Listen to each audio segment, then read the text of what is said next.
Hello, everybody. My name is Reese, and today we're going to chat about the Roote System. And as a reminder, the Roote System is part of Roote, which is a beautiful thing that runs this Roote Fellowship, which is a community of world-class systems thinkers looking to understand and build the future. So if you're watching this video and you're not already a fellow, please check out roote.co. Okay, so as a reminder for everybody for where we are in the curriculum, we're talking about thinking in systems, and we already chatted about how to think in systems, what are paradigms, and now we're going to apply that to the Roote System. So it's kind of applying the system lens to the world as it is today. And as a reminder, this Roote System is Networkism, Coherent Pluralism, Bentoism, and Abundance and Generosity. Those are the four parts, the four pillars. And if you don't have a grasp on these, or if you feel overwhelmed as I am going further, just watch this Roote Fellowship overview video that I'll link to. And if not, but I will try to explain it as I go, so it might not be necessary. Okay, so the first one, we're starting with Networkism. And we're going to talk about how Networkism does paradigm stuff and also how it does systems stuff. But let's start with paradigms. And so Networkism, as a reminder, is a example of a paradigm. It is this ontology piece here. Networkism is the value that we are, extracting from, it's over here on the right. Networkism is taking this world of bits, exploiting and developing it, turning it into value. And that's a crucial, ontological underlying system that's happening in the world today. And it's also a shift from this factory perspective where we used to be exploiting and developing atoms more, but now we're doing it with bits. So that shift in and of itself is, Networkism is part of the Roote paradigm. It is a part of paradigmatic thinking. It is the ontological piece, which is what is happening, what are these underlying generator functions that are creating the reality we know today. What is that generator function? It is, Networkism. It is exploiting and developing the bits frontier and turning it into value. Cool. So, the generator function has changed. That's the crucial piece here, is that this generator function used to be, exploit and develop the atoms frontier and push it through factories, and now the frontier is exploit and develop the bits frontier and then turn that into value. Another part of Networkism from a paradigm perspective is that it's broken these default assumptions. So this is how you know you're in a new paradigm, is when these new things look irrational from the old paradigm. And I think my favorite example of this is just Airbnb, where, 10 years ago, 20 years ago, if you said, the classic, do you want to sleep in this stranger's house that you met on the internet? It's like, tell me a little bit more. Tell me more, please. So but now obviously it makes total sense that you can use the internet and networks for networked trust and then to trust people on the internet in this way. So it looks irrational from the old perspective, but in fact, from the new perspective, it makes a lot of sense. And it's also part of this new perspective where instead of creating new atoms or things in the world, it's instead just using the ones that already exist and kind of using the bits frontier to create a marketplace around those atoms. So the other way that we know it's a new paradigm is with new language, as we chatted about. So many of these recent words of the year reference the internet and networks. #MeToo, memes, binge watching. It's so many of them. All these dictionaries, these words of the year are all about this new language that is showing up with this new ontological paradigm. And then finally, the way to think from a paradigm is not only embodied in language, but also manifest in institutions and in these incentives. And the crucial piece here is that, networks manifest paradigms in terms of code-based incentives, right? So you have, this code here, something like these AI risk scores, that's very powerful, and it uses this it connects this new paradigm and says, okay, how can we actually manifest that in reality? Well, we manifest it through code, through these new networks. So that is how Networkism shows some of this paradigmatic thinking, this paradigm thinking. Now let's talk about it from a systems perspective. which is different. And the key thing here is that networks are systems. Like, that was a key reason why the field of network science and complex systems and all these things, a key reason why it showed up is because we as a society started to be more of a networked system, and we started to say, oh God, we need to understand how that system works. And now we are this networked human organism. So you can kind of think of it like, it's applying this systems lens, this network lens, to what we are now, to this networked human organism. So, if we remember back in the day, there was this, or in the first video, we chat about how there's this post-World War II cybernetics conference that shifted our, this mindset.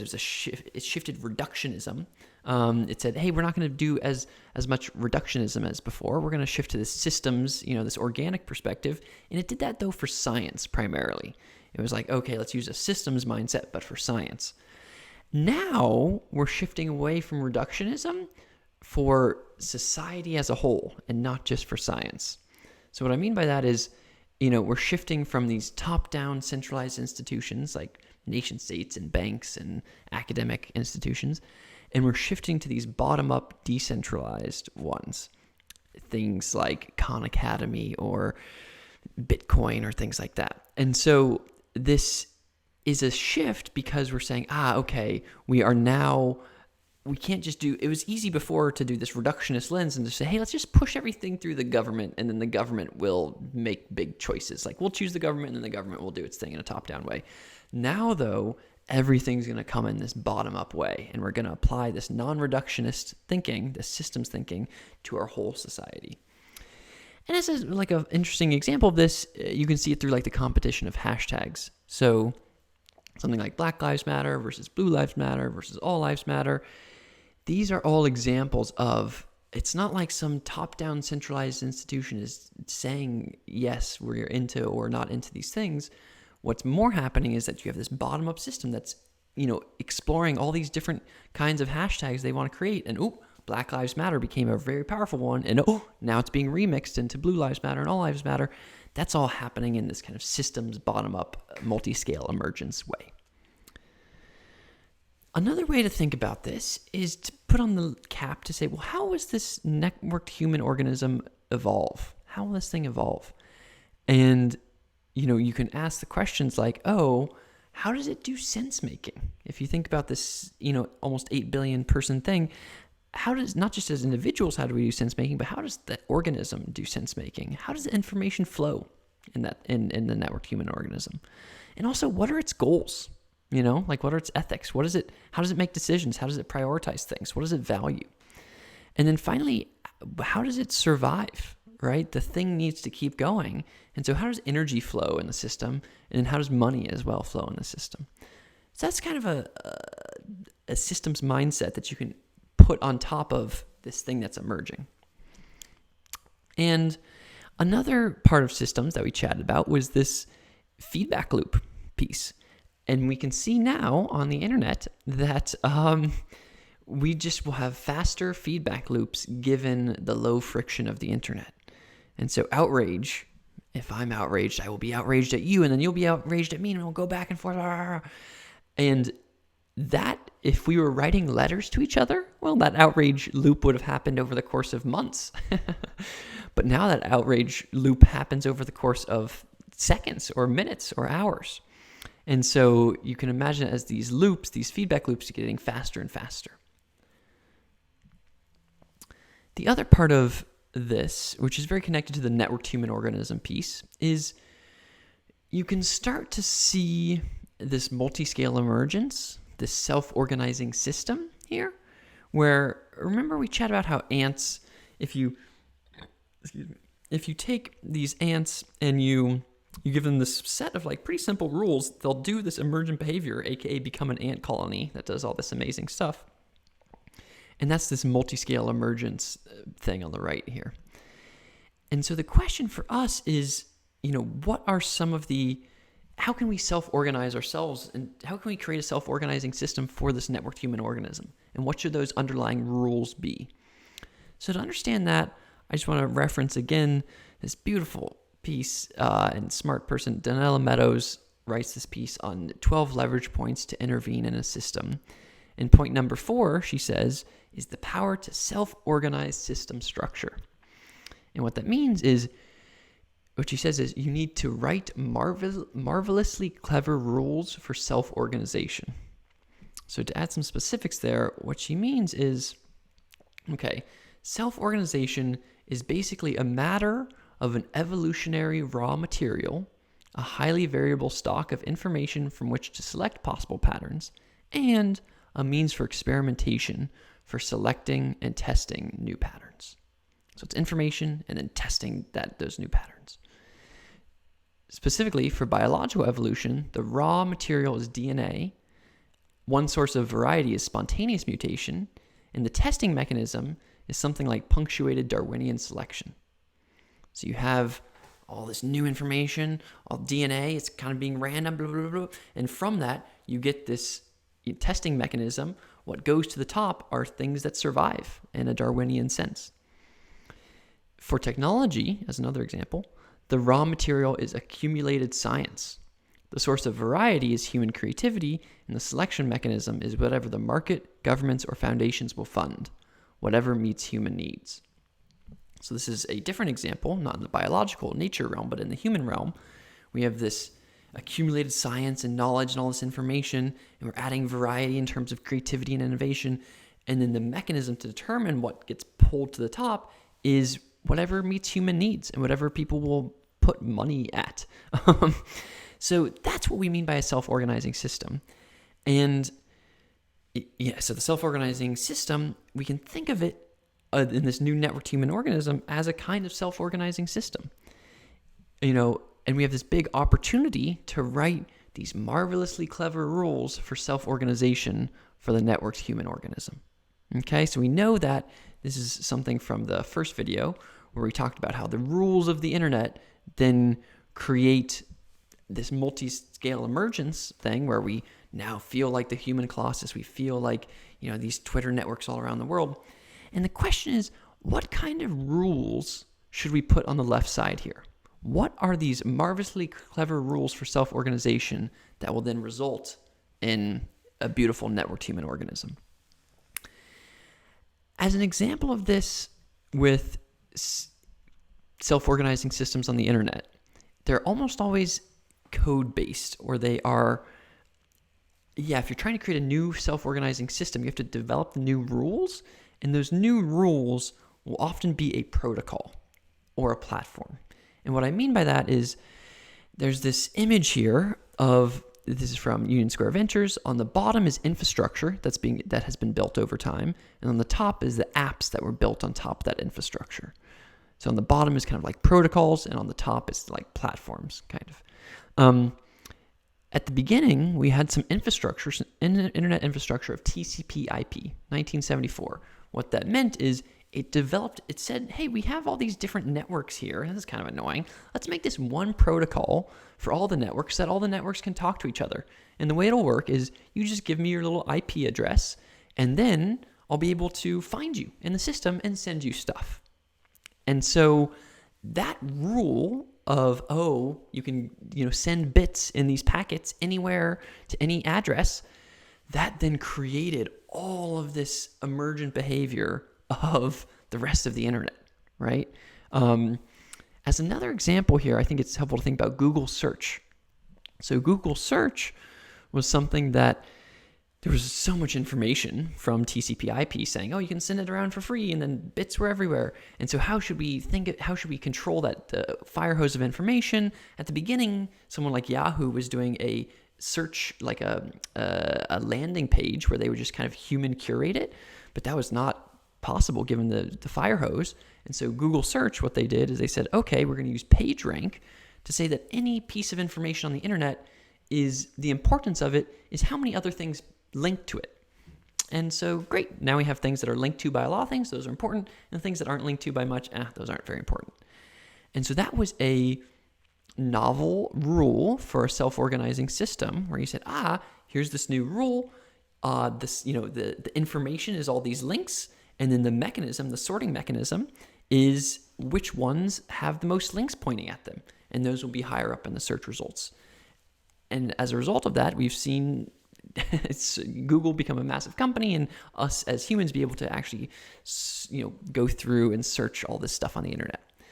So that's what we mean by these code-based rules for self-organizing systems. It's developing these new, rules for us to engage on the internet. And, the 140 characters to 280 characters is a good example of this. It's like, okay, how does that change us? Is that good or bad for society? That's kind of like a new rule for self-organization to some extent.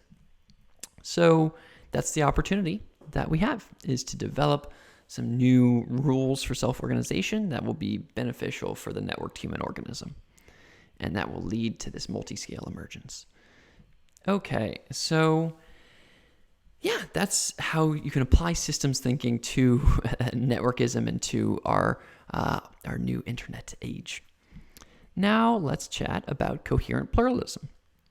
And as a reminder, coherent pluralism is the responsible individual's response to a fire hose of information. Instead of just looking at the fire hose and being like, it's all fake news, post-truth, you shouldn't do that, but you also shouldn't just be like, I'm only going to consume from my one little media thing. You should think about you should consume pluralistically, but also create coherence among the pluralism. And so again, we'll chat about it from paradigms and also from systems. And from a paradigm perspective, again, these three things, it's this paradigm shift. It looks irrational, but it also creates new language. So as a reminder, this is a paradigm shift in terms of epistemology, in terms of how we understand the world. And so again, back in the day, it was more in the industrial age, we had this broadcast epistemology where we just consumed mainstream media, in the West, NBC or ABC. And now we've shifted to this coherently plural form where there's so much media and the individuals need to take responsibility to consume pluralistically, but also coherently. So it's a shift in how we understand the world. And why is it the shift? It's because this generator function of information has changed. Now you can send information around the world for free at zero marginal cost. That's what TCP/IP allowed us to do. And now we can do it, and it's amazing, and also a little scary. So the second piece here is that these default assumptions are broken and that new things look irrational from the old paradigm. From the old paradigm, with like my dad or whatever, it's like, you get the newspaper every day. And then when I'm showing him stuff like my Twitter profile with all these different feeds, I'm thinking about this feed, I'm thinking about that feed, I'm consuming from this source, from that source, I'm consuming from that influencer. That looks kind of crazy. It's like, why wouldn't you just get the newspaper? Well, it's because you have to kind of actively engage with your sense-making environment. So what looks irrational is actually correct from the new paradigm. And then finally, you have new language. Again, these are some of the words of the year from, Oxford Dictionary stuff. Fake news, post-truth, red feed, blue feed, an infovore being someone who consumes lots of information. That word only happened in 2006. And then also intersectionality and LGBTQ+. Those are new languages that are part of this because they are trying to take this pluralistic but also coherent perspective towards identity, where something like LGBTQ+ is saying, hey, let's include all these different groups in a pluralistic way, and let's also add the plus as a way to include ones we may not have thought of, but let's also be coherent and keep it, only five letters here instead of making it super, super long or whatever. So we've seen new language with coherent pluralism.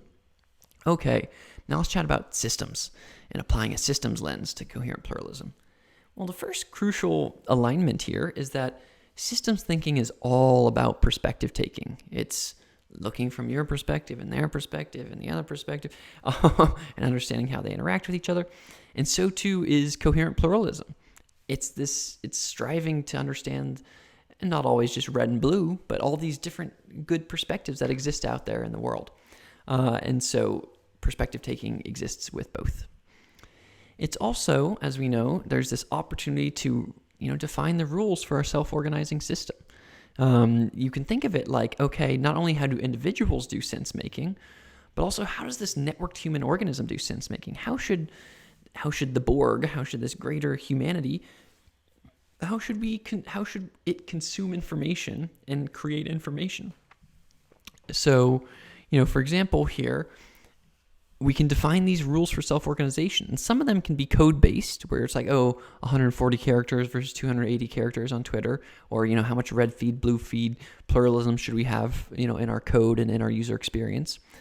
But also, coherent pluralism is much more about the individual perspective. It's how an individual, when they encounter this sense-making environment, how should they responsibly engage with it?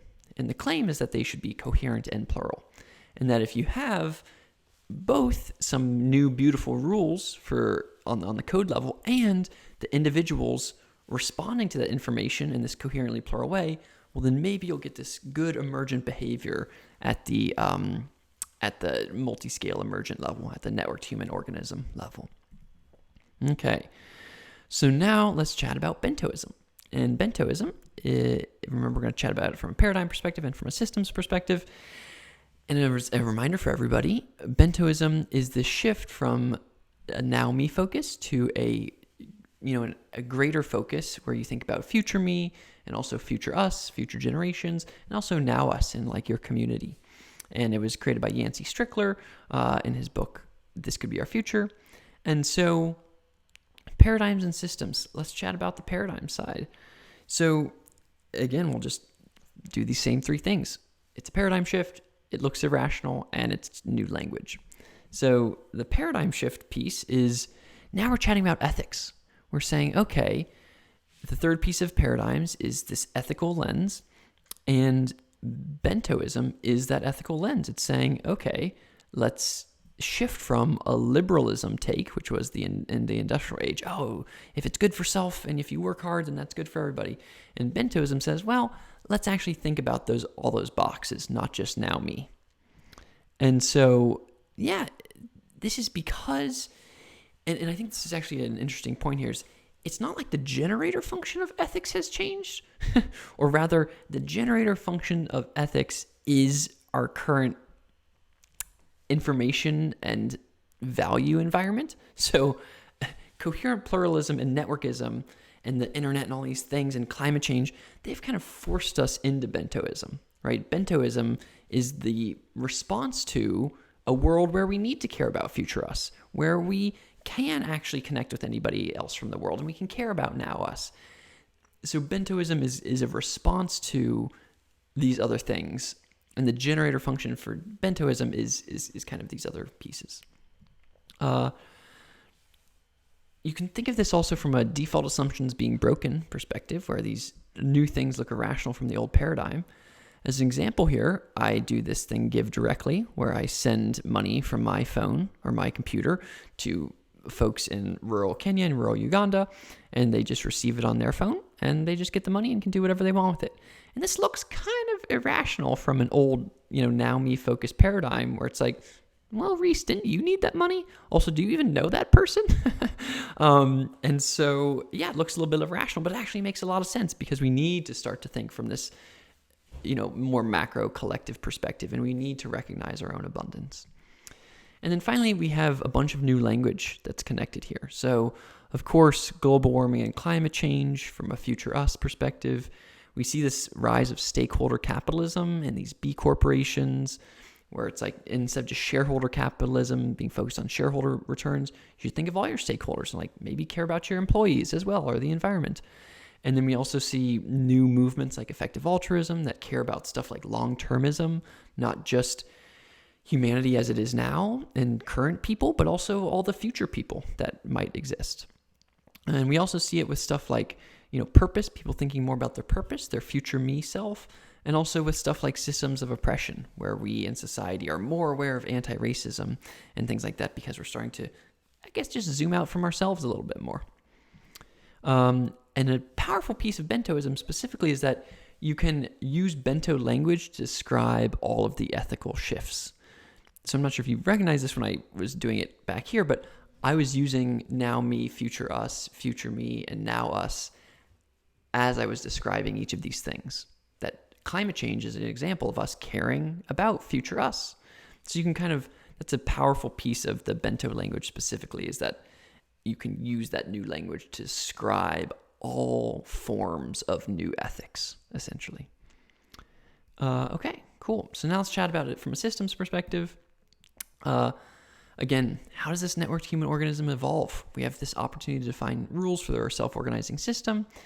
And just like we're defining our kind of sense-making rules, so too can we define what is the network's purpose, And probably the purpose should not just be the focus on right now. Well, it should be to create an Earth that is sustainable for thousands or millions of years. So it's kind of, you can imagine if everybody in the network had this kind of holistic focus, then maybe the network as a whole would have that holistic focus.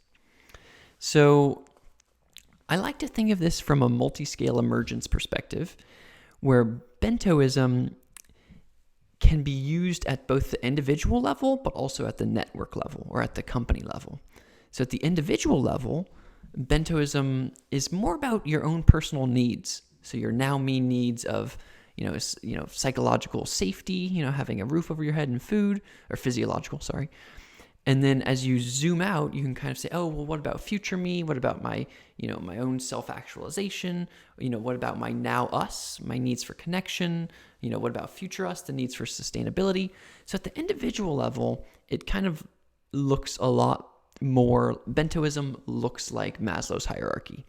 But at the company level, or at the network level, or at the institution level, Bentoism looks more like stakeholder capitalism. And so you can see there's these 3 Ps, triple bottom line stuff where you care about profit, yes, but you also care about the planet and the people. Well, one way to think about that is profit is now me focused. The company needs to survive, but the company should also think about its now us, its people, its employees, and etc. And it should also think about future us, the planet. And then it should probably also think about future me, how the company goes forward in the future. You could say something like brand for that. So this is to say that Bentoism is a rule, is like an ethical rule that you can apply to individuals and at a multi-scale level to companies and other institutions that will hopefully have these emergent properties at the network level that make it so that the networked human organism can survive and be happy. Another piece here is that there are feedback loops within Bentoism. So as an example, if you care about now us as a company, if you care about your employees, well, that might actually lead to more profit because your employees are happier and smarter and, more supported, et cetera, et cetera. So you can actually, these are all in positive feedback loops with each other.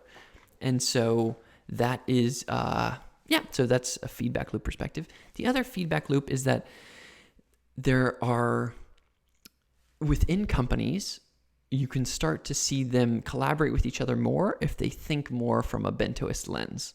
So if you're a company that cares about the environment, you're more likely to work with other companies that care about the environment. Or they found that there's this beautiful blossoming ecosystem within the B corporation world where B corporations are much more likely to work with other B corporations.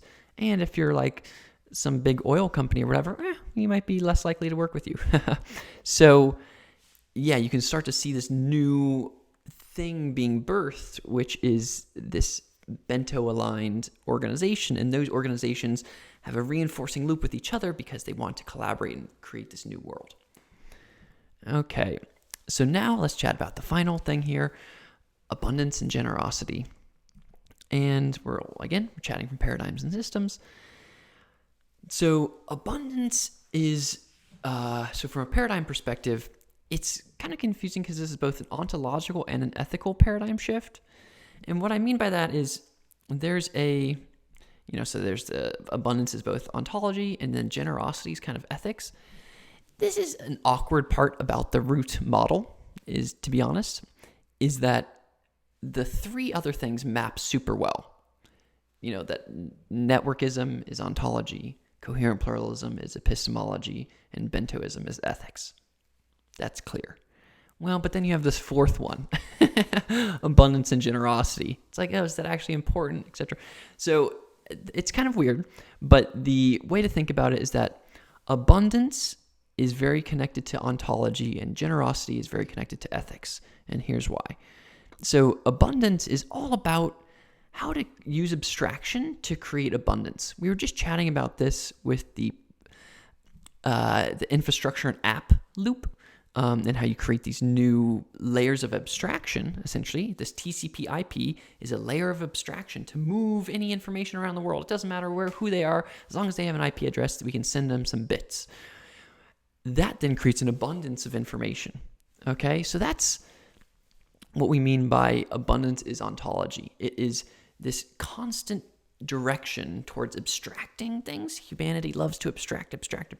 And when we create abstractions, or when we create protocols for things, or when we commoditize them, boom, they become abundant. Okay?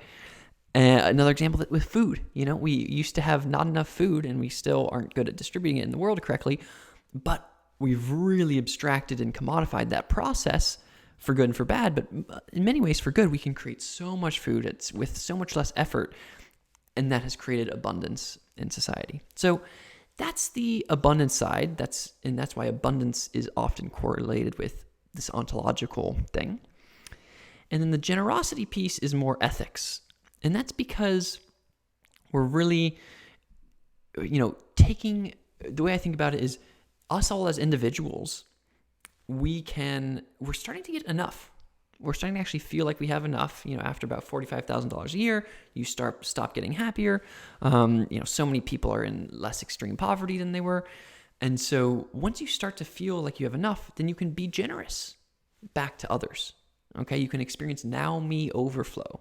For me, I have my food, I have my water, I have my shelter, I have all these things. And so I can start caring about others and give back to climate change or whatever.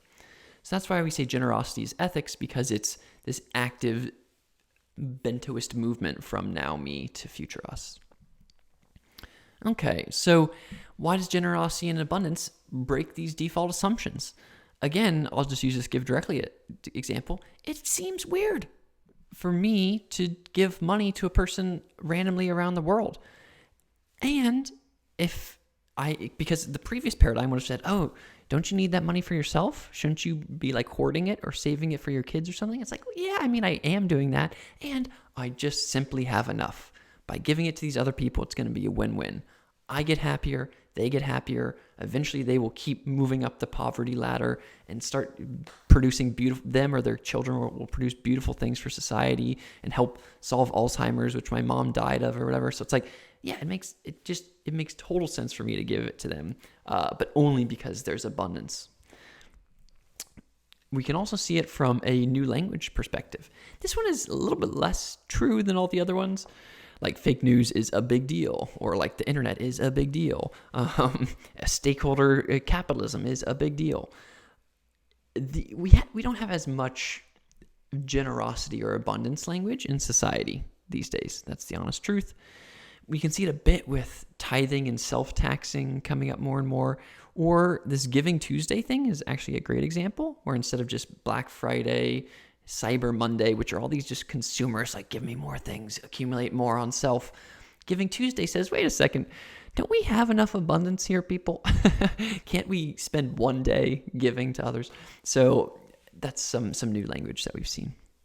Okay. And as a note, yeah. So now we have this. Actually, no. I'm gonna discuss this for a second. We chatted a bit about in the paradigms last video, about how paradigms emerge from crisis, and then the other crucial thing here is that I just want to give this quote from Milton Friedman that says, "When that crisis occurs, the actions that are taken depend on the ideas that are lying around." What that means is that. And the reason why I'm connecting it to Bentoism is that society is going through a crisis right now, most simply shown by something like climate change. We need to zoom out to future us in order to tackle climate change. And we actually have the ability to do so because of our newfound abundance. So it would be a lot more difficult for us all to self-tax and to give money to quote-unquote fight climate change if we didn't have abundance. Okay? So that's that's the crucial idea here, is that we have both, that we have necessary conditions for human evolution. We need to do it. We need to actually think about future us. And we have some of the sufficient conditions to do so. We are starting to have abundance. Okay. So Bentoism from a systems perspective, this should say abundance and generosity.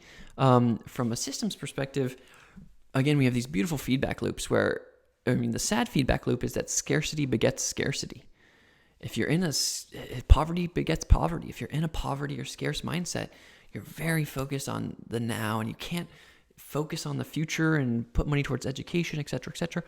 And instead, once you give someone abundance, or when someone has abundance, wow, they feel like they're being given to, and then they can give that back to the rest of the system. And they can start to think long-term and give to others, et cetera. So that's a very powerful feedback loop. And then we're shifting towards the abundance one. You can also think from a networked human organism perspective, where just ask the question something like, if everyone is self-taxing 10%, what emerges, right? If one of the rules at the individual level is for people to self-tax to their now us, future us communities, then how does that affect the macro system as a whole? Okay, so we're done with today's lesson. What is it going to feel like to integrate your learning? And what are some things to watch out for? Well, networkism, it feels, when you start to, so I'm going to feel my body for a second.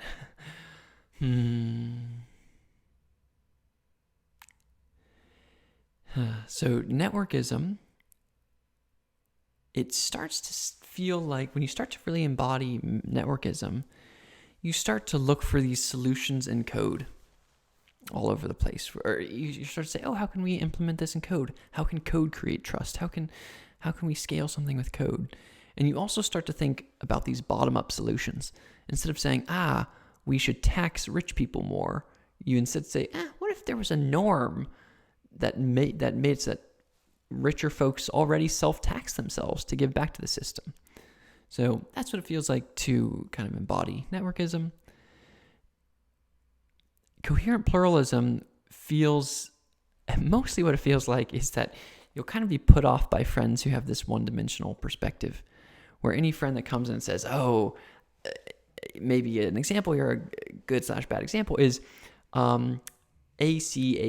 All cops are bad. And it's actually a worse word, but maybe I'll get demonetized from YouTube or whatever for saying that other word.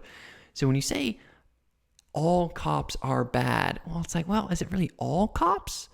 Are they all bad? Or is it maybe like most cops have some self-work to do? And again, I say that's difficult because that's some both sides-ism, where it's like, but the cops are killing people. And so but I think that you'll find yourself being put off by people who say these kind of binaries, these all people are like this, or all people are like that. For Bentoism, you'll start to just find yourself speaking from the bento boxes, from now me, now us, and future us. And so, it's this beautiful thing where you just start to say, my future me kind of thinks that I should probably not eat that chocolate, but my now me really wants that chocolate, so I'm going to eat it, and that's okay. And so just being able to have those little people on your shoulder is very helpful. My future us, I should probably do that for future us.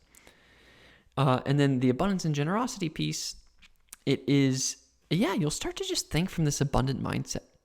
You'll start to, it's the second one. You'll just start to see abundance all around you. And you'll be like, wow, my life is cool. And again, it's not true for everybody, but maybe likely for many of the folks who are watching this. And you'll just start to feel grateful. And you'll start to be like, wow, things are good. I don't need to stay on these Red Queen, rabbit trains, keeping up with the Johnson stuff. No, I can just accept my current moment as beautiful.